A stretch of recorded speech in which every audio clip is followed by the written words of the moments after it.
Gente, tudo bem? Bem-vindos a mais um vídeo do meu canal. E antes de começar o vídeo, quero fazer uma oração. Vamos lá? Querido Deus Pai Todo-Poderoso, Senhor, abençoa, Senhor, que cada um que esteja vendo esse vídeo, Pai, esteja na tua presença, Pai, que o Senhor dê discernimento para as pessoas, Pai. Senhor, abençoa a família de cada um, os amigos, familiares, a todos, Pai, que seus anjos estejam com todo mundo, Pai. Senhor, também peço que da minha boca saiam as tuas palavras, Pai, que o Espírito Santo que habita em mim, Senhor, fale através de mim para esse vídeo, Senhor. Em nome do Senhor Jesus, esteja nos abençoando, nos cuidando e nos protegendo, Pai. Em nome do Senhor Jesus, Pai. Amém. Vamos começar o vídeo? Hoje, eu não sei minha atenção. Hoje nós vamos se aprofundar no livro de Levíticos. Levíticos é o terceiro livro da Bíblia e ele foi escrito por Moisés. Ele tá no Pentateuco, tá? Então, depois de Gênesis, Êxodo, vem o livro de Levítico. É um livro com uma leitura longa, ou seja, é uma leitura mais complicada. Então, você pode olhar para ele e falar assim: ai, que eu vou ler isso? Não tô entendendo nada.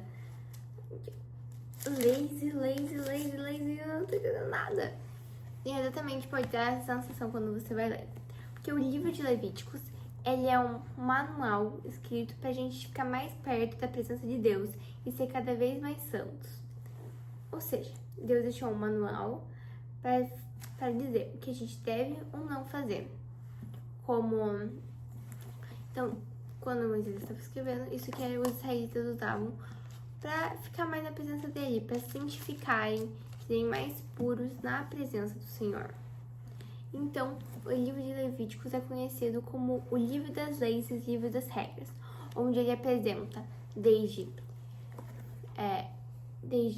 leis para os sacerdotes, para os sacrifícios, para as festas. Vários assuntos são abordados nesse livro. Então, pode sim ser uma leitura mais complicada. 27 longos capítulos que tem no livro de Levíticos. Longos comparados com outros, né? Mas são longos e são mais complicados para ter um contexto assim. Hoje eu vou me aprofundar no versículo, 23. Então, os 27 eu vou pegar lá mais pro final, assim, o 23. Esse aqui, ó. Ui. A gente tá até marcadinho para o vídeo hoje.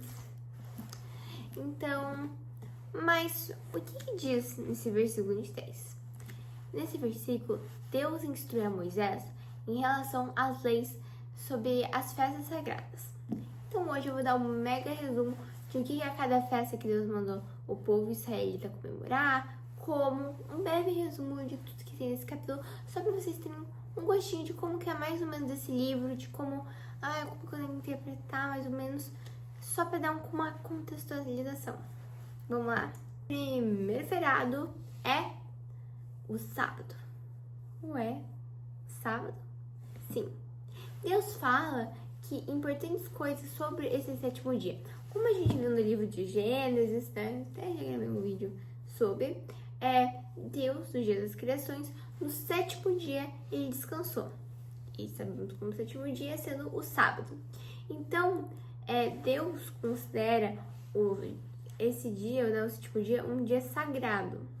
Ou seja, ele ordena que ninguém deverá trabalhar e todos devem dedicar seu tempo ao Senhor Deus, em homenagem, a esse sétimo dia de criação.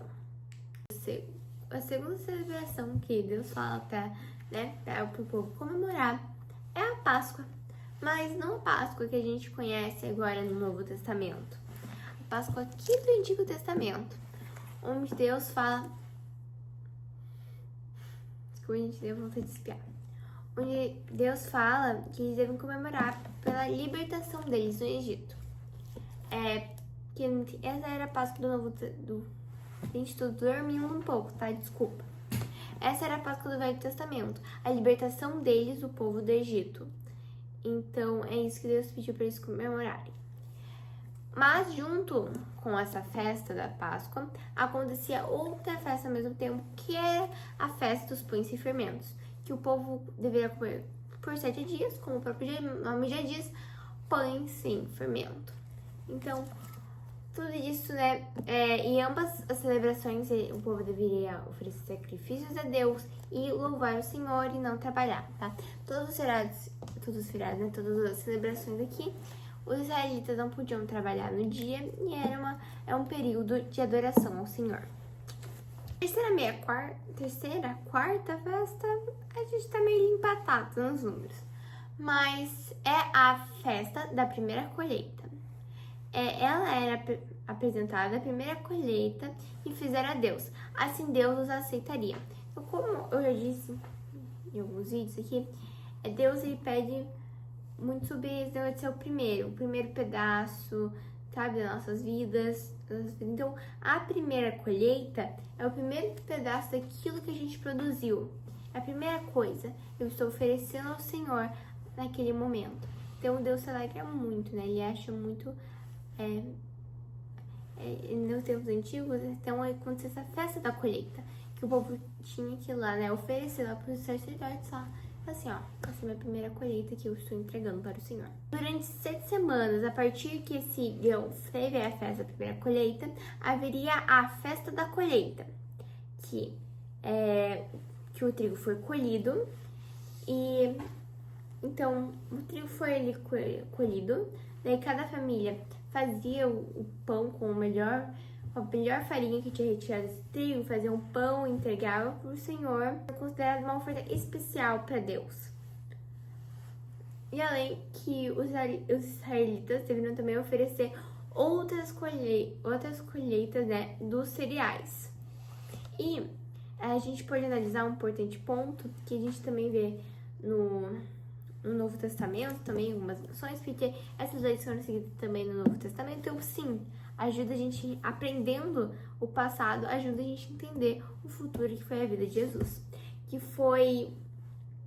Que Deus ordenou que todo feixe que caísse, não era que fosse deixado para trás, não era para os proprietários ali para colherem, e sim para os estrangeiros, para as pessoas pobres, que eles deveriam ir lá para todos terem alimento. Então Deus mandou que isso acontecesse, vocês não vão colher.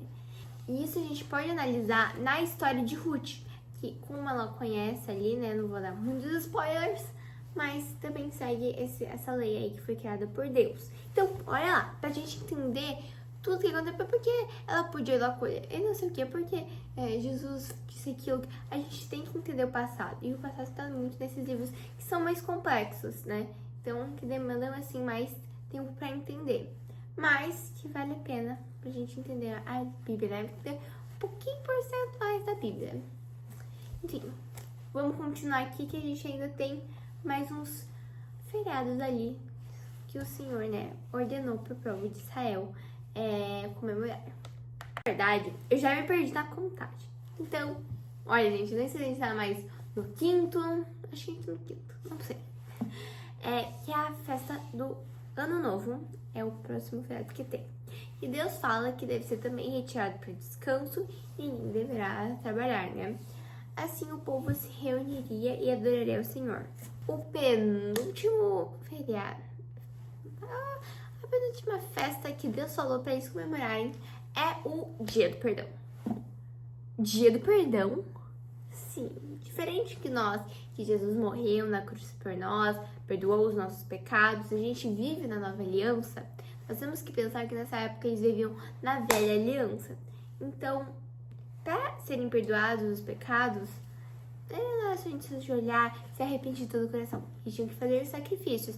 E nesse dia, o Senhor retiraria os pecados, né? Então, nesse dia específico, todos deveriam fazer jejum, não trabalhar, né? Tá ali focados no Senhor. Assim, Deus perdoará todos os pecados ali deles. Então, eles tinham que se unir, né? Oferecer sacrifícios para serem perdoados pelo Senhor, né? Mas hoje a gente vive na nova aliança, que é o Senhor Jesus Cristo, né? Que perdoa os nossos pecados. Então, olha como a gente foi sortudo, né?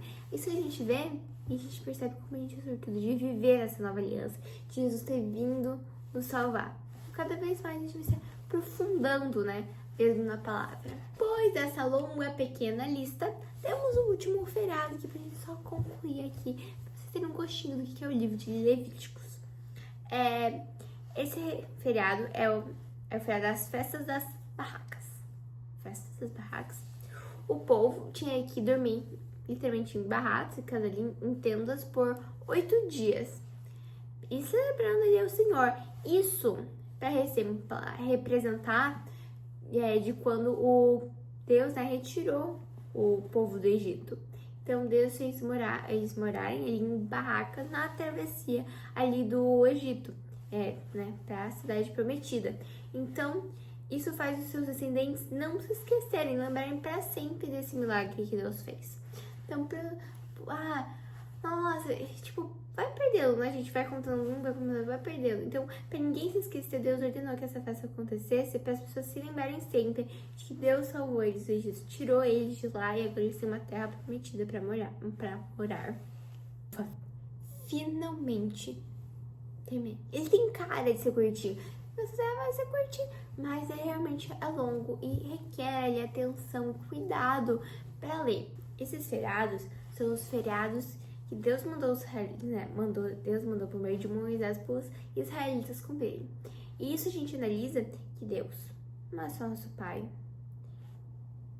Ele não é só nosso pai ou só o nosso amigo. Ele também é o nosso Criador.